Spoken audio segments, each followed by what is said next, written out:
So I would like to start with sharing my insight on the topic pollution. As you all know, what is pollution?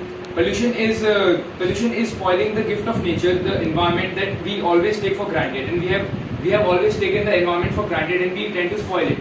Then I would also like to talk about various types of pollution that are there.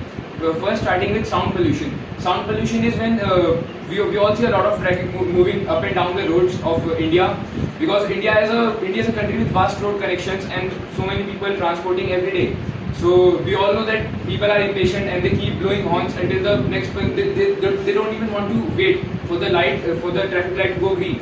They just keep blowing horns, not realizing that the consequences can be very harmful. And the solution to this problem is basically trees. Trees are the most viable solution because they are a natural.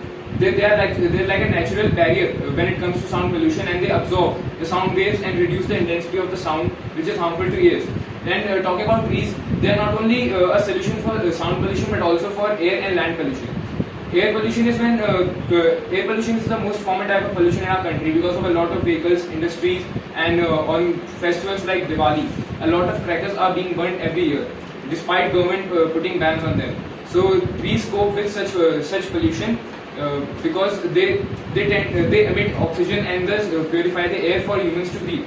Now, how do they cope with land pollution? As we all know, soil erosion is a very common problem in the rural areas of the country. It is when the soil on the farms is eroded due to various factors like wind or water. The trees, when they are planted on a particular land, they hold the soil together and stop it from getting eroded away due to such factors. Then I would like to talk about CNG. What is the role of CNG in reducing pollution? As we all know, CNG is compressed natural gas. It mostly consists of methane and is compressed to less than 1% of its volume at atmospheric pressure. Now, CNG is a gas which is maintained and transported and produced by the ONGC. ONGC is Oil and Natural Gas Corporation. Then also CNG has now become a viable solution to many of our environmental problems. Like in cities like Delhi and route from Delhi to Uttar Pradesh connecting like Noida and all, there are many CNG stations being installed. And CNG is also cheaper than petroleum, so thus giving a good solution at cheaper rates. Next, I would like to conclude with sharing some insight on international steps taken. Now there was a meeting, environmental conference held at Glasgow.